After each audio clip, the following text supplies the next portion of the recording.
Hey, everybody. Elizabeth here. We are going to be kicking off our live show in just a couple days. I'm very excited about it. But as I've done a few times now, I wanted to come on here and just chat and get used to the live experience. And what I wanted to do today is talk about a book that I just read for the second time. And there's so much good stuff in it. But here's the thing about books. Sometimes we are really moved by a book, but it doesn't change us. And I don't know about you, but I've had a lot of things go into what I call the graveyard of good ideas, things that have moved or inspired me, but I haven't done anything with them. I don't want to do that anymore. I find that that's inefficient. And so if something moves me, I always want to follow it up with the question, what am I going to do with this? What am I going to do with it? So I put the link in the description, but the book that I wanted to just chat about for a few minutes today is called The Ruthless Elimination of Hurry. The Ruthless Elimination of Hurry. If you haven't read it, I think it is absolutely worth the read. And so what I wanted to do for just a couple of minutes today is share some of the things that have really clicked with me in this book. And I think you'll find it super relatable. And I wanted to share with you also what I'm thinking in terms of how do I implement? Because again, we don't just want to be moved and then have something go to the graveyard of good ideas where it just dies. It moved us, but it didn't change us. So I put the link in the show description. Again, the book is called The Ruthless Elimination of Hurry. One of the stats that blew my mind, if I'm not looking at the camera, it's because I'm looking at some notes here. The average iPhone user, I have an iPhone. The average iPhone user touches his or her phone 2,617 times per day. But wait, there's more. For millennials, it's twice that. That's almost 6,000 times a day that a millennial touches their phone. A day. And it talks a lot about what gets our attention shapes our life. Our attention is dropping, our attention span, our ability to pay attention. Since the iPhone came out, and a lot of other things happened at that time, Facebook, Twitter, so I don't want to just blame it on the iPhone because I don't think that's it. But our attention span has dropped every year. Now, that might just seem like a struggle if you're a student, but it really has a massive impact for all of us because why do we feel like we can't pay attention to our goals? Why do we feel like we can't hold an idea in our mind? We hear something that moves us, but then we're on to the next thing and it wasn't able to change us because of our attention span. And this might seem kind of discouraging. I certainly had moments of like, oh, this is bad. But when we know better, we can do better. There's a quote that I loved that I wanted to share with you, and it says, "We are so used to spiritually mediocre days, days lived in irritation and fear and self-preoccupation and frenzy, that we throw our lives away in a hurry." Now, if you are not a believer, you could just take out the word spiritually, and I think mediocre days applies to pretty much everybody. We're so used to spiritually mediocre days, days lived in irritation and fear and self-preoccupation and frenzy, that we throw away our lives in a hurry. Guys, how true is that? The book talks about how love and joy and peace, I think we'd all agree, like, yep, I want those things, love, joy, peace. They're incompatible with hurry. And I think one of the biggest things that's a problem here is that we've convinced ourselves that there's no alternative. But there is. There absolutely is. It talked about how we're going through our lives more with duty than delight. Anybody else feel that? Sometimes I feel that as a mom. Sometimes I go through the days and it's mostly duty and a little bit of delight. But we could flip that. Wouldn't it be just transformative if it was mostly delight, but also some duty?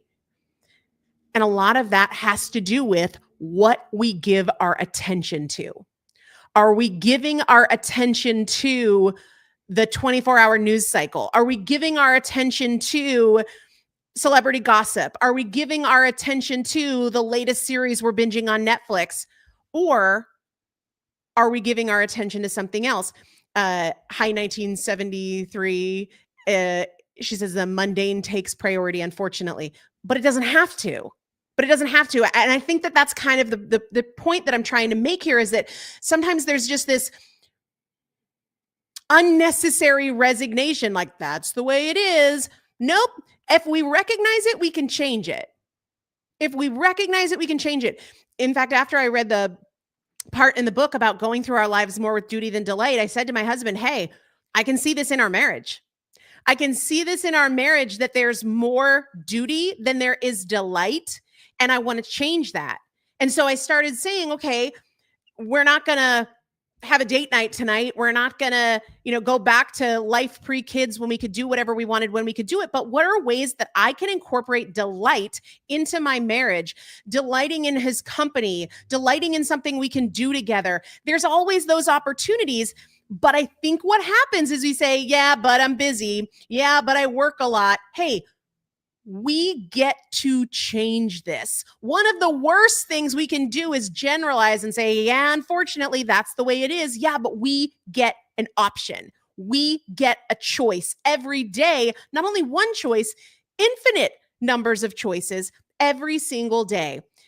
One of the quotes from the book that I wrote down that I felt was so powerful. And again, the book is called The Ruthless Elimination of Hurry. I linked it in the description. We are too alive to die and too dead to live. Heartbreaking, but an incredible opportunity. One of the things I talked about on the podcast recently is how I took my guitar out of storage. And I've been wanting to play the guitar for a really long time. And probably around when I got pregnant with Dagny, I put it in storage because I just felt like I didn't have time. What a crock of crap.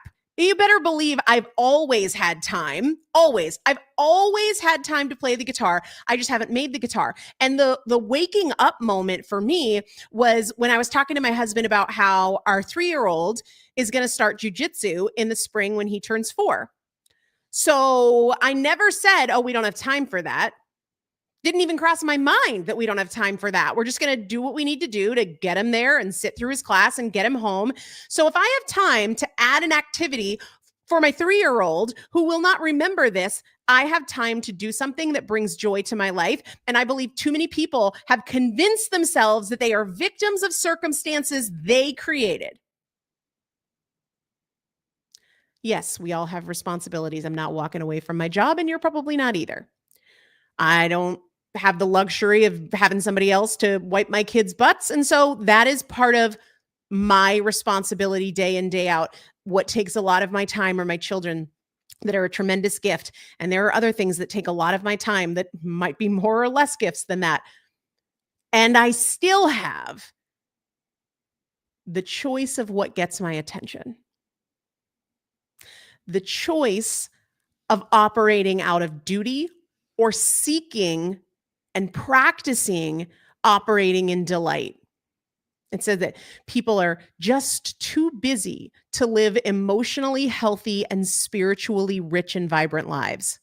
But it's a choice, right? I'm not saying that this is just a flip a switch we can flip and all of a sudden we operate totally different. But I think it's a practice. And if we're touching our phones an average of 2,617 times a day, we have the time to do things differently. And a lot of it is not that we need to use our time differently, right? The time might be used very much the same, but the attitude and the outlook can be dramatically different. The attention can be dramatically different. It says in the book, we are so distracted and rushed and preoccupied that we will settle for a mediocre version of our lives. We will just skim our lives instead of actually living them. Honestly, I would feel like I feel like most of my days feel like I skimmed them more than I fully lived them.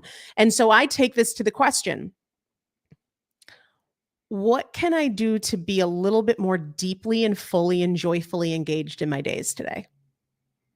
Given that I work today, given that I've got to make dinner for my kids and I'm not going to be going off to hang out with friends today, in the day that I have, how can I show up with an energy and an attitude and a practice and a discipline of living this very day more fully instead of just skimming the surface of it?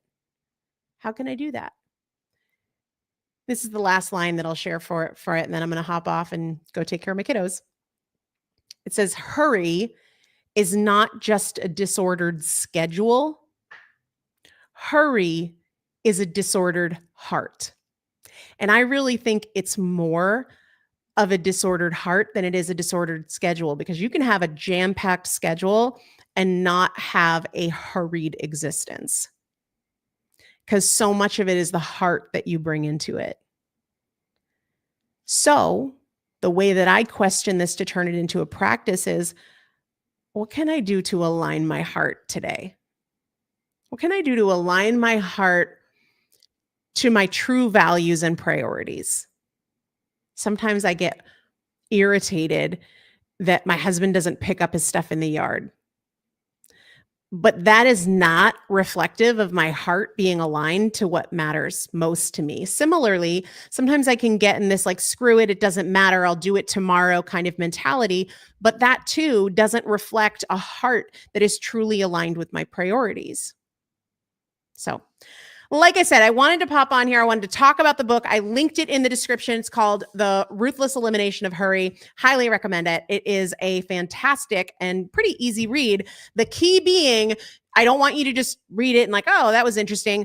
Read it from the perspective of, and I always talk to my clients about this in the consistency course, like, what are we going to do with this? Cool, it moved you. What are you doing? Tell me what you're doing. Tell me how your day is going to reflect the fact that you were moved by this. I think that is so key. One of the action steps that I'm taking that I've actually never done before is this coming Sunday. It's going to be a digital detox for me. I'm turning my phone off on Saturday night. I'm not turning it on until Sunday night. Now, obviously, I have people in my life that might need to get a hold of me, but I'm going to let them know ahead of time. If you need me in this time, contact my husband, right? So it's not comfortable to do. There are certainly days where I wouldn't or couldn't as easily do this, but that's an action step that I'm going to be taking. So anything, whether it's a podcast you listen to, or it's something you heard me say just now, or something you see on social that you loved and you screenshotted and you saved, how is your day going to reflect that you were moved by that? Let me tell you a couple of things that are coming up before I hop off here. Number one, I just released my fat loss ebook. I'm doing exclusive live Q&As for people who have that. So if you don't have it, get it.